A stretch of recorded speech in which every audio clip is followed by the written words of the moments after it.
Olá, gente, saudações. Major Luigi, não é inscrito no nosso canal aqui embaixo, vem inscrever-se, vai tocar o dedinho e vai somar com a gente. Estamos quase chegando a 13 mil inscritos. Vamos embora, vamos somar com a gente, fazer o canal crescer e representar. O assunto de hoje, gente, é referente à situação de manifestos aí, né, pela recomposição salarial. Muita gente se movimentando, tem uma movimentação na LERJ, né?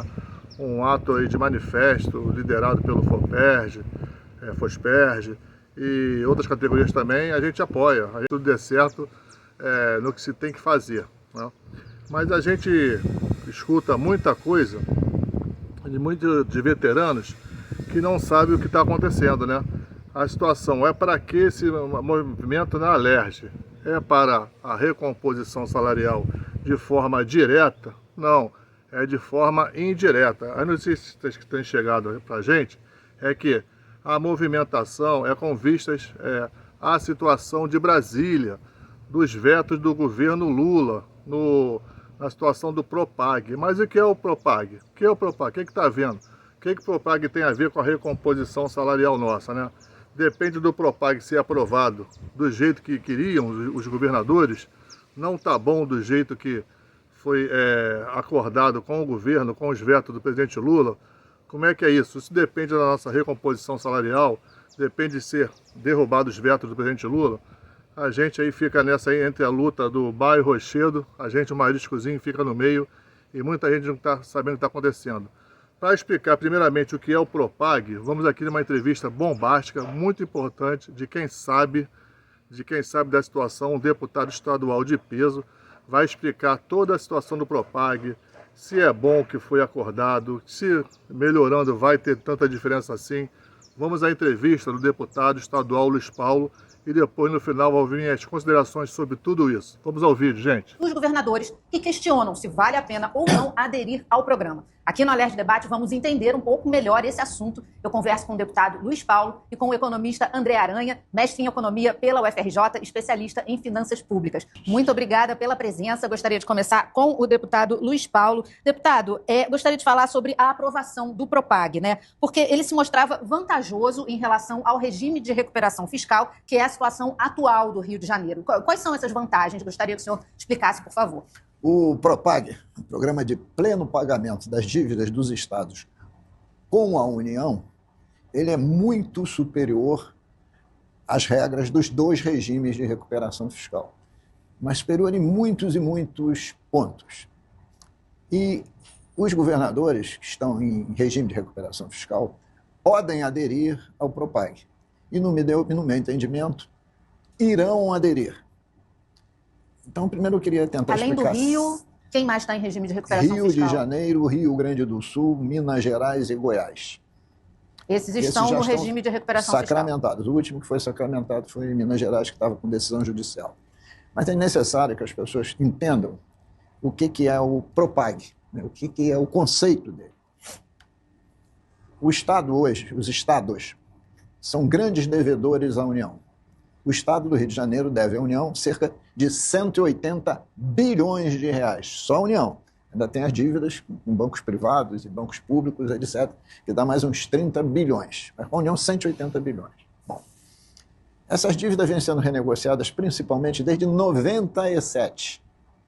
E sempre com juros escorchantes, extorsivos. Por exemplo, os juros de 97, que o Aranha conhece bem, era IGPDI mais 6% ao ano. IGPDI era um índice que fazia a correção monetária, mas que ele considera uma bolsa de moedas. Ao longo dos anos, ele praticamente cresceu o dobro do IPCA. E um juro de 6% ao ano é para você ser enforcado o resto da vida. Vai passar 30 anos e você vai estar devendo mais do que você começou. Mas se renegociou naquela época. Chegou em 2014, essa lei complementar que estabeleceu que era IGPDI mais 6, foi alterada por IPCA mais 4.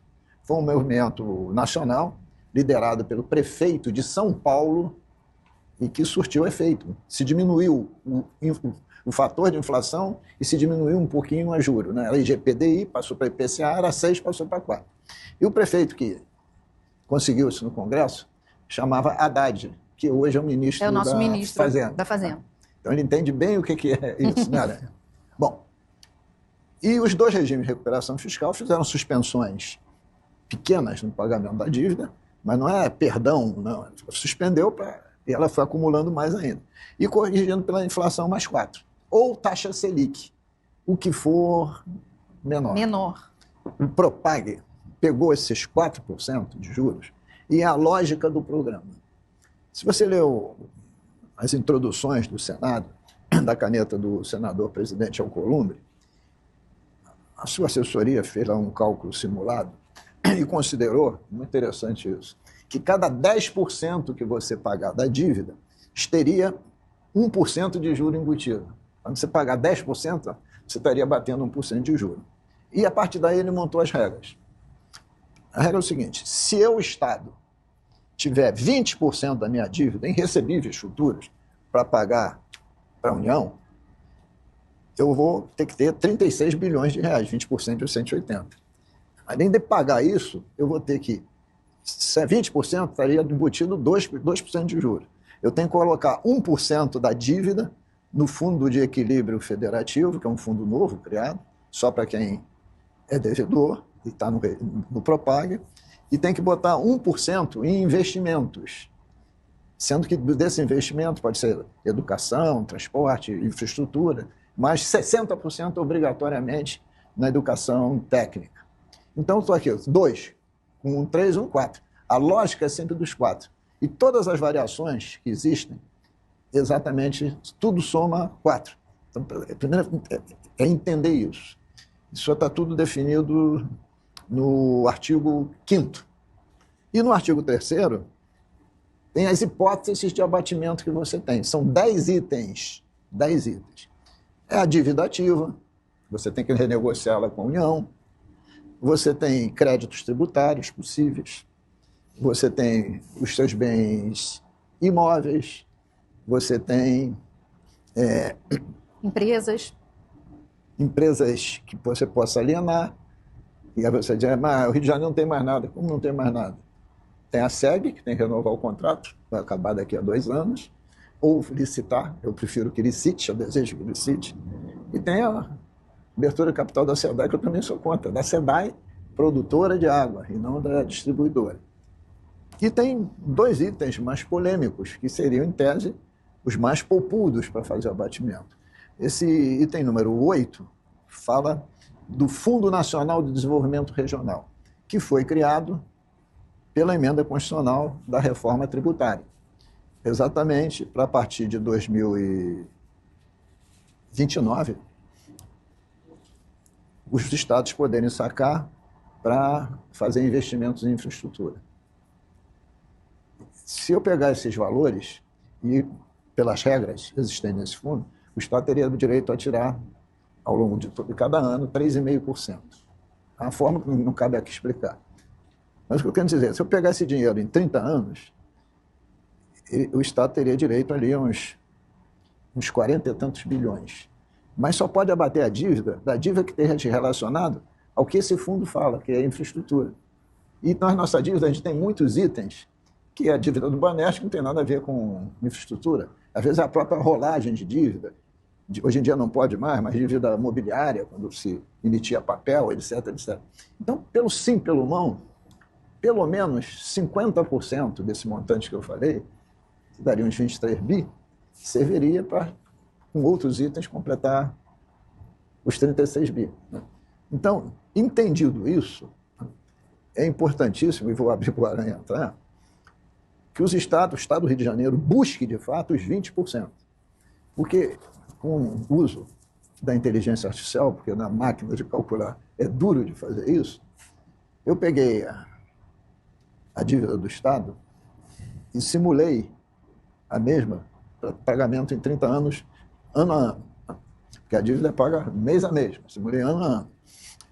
Com uma inflação de 5% médio ao ano. Não sei qual vai ser a inflação nos próximos 30 anos, né? Mas as nossas inflações têm gerado, a gente fez umas médias históricas. Se eu não pagar, se eu não abater nada, só ficar investindo 2 sem abater nada, quando chegar no 30º ano, no último ano, daqui a 30 anos, quando eu já estiver em outra dimensão, o Estado vai estar normalmente devendo quase o dobro. Não tem mais juro, mas tem o IPCA. O IPCA é a inflação. A inflação é um em cima do outro, né? 5 no ano, 5 no outro daquele fim. Se eu der 10% de abatimento, essa dívida pode ser que seja liquidada no 28º ano. E se eu der 20% de abatimento, no 25º. Ora, só esses números mostram que você deve aderir, mas aderir buscando esses 20%. André, o Rio tem uma dívida, como o deputado falou, né, da ordem de 180 bilhões. Bom, gente, melhor do que isso, né? Esse tempo todo aí de entrevista, tive que trazer para cá para conhecimento de vocês. O deputado Luiz Paulo foi esclarecedor na situação do Propag, né? Situação da dívida do governo estadual com a União, né? De 180 bilhões, os prazos de 360 meses, ou seja, 30 anos, né? Não é o melhor dos mundos, do que os governadores queriam, mas é uma solução que é melhor do que a situação que está hoje, do regime de recuperação fiscal. Essa é a grande verdade. Agora, querer vincular os vetos do governo Lula, né, da presidência do governo Lula aí no Propag, vincular a situação da recomposição salarial, não pode prosperar, porque se não derrubar todos os vetos lá em Brasília, vão usar isso de amuleto para uma desculpa não dar recomposição salarial. Não tem nada a ver, gente, não tem nada a ver.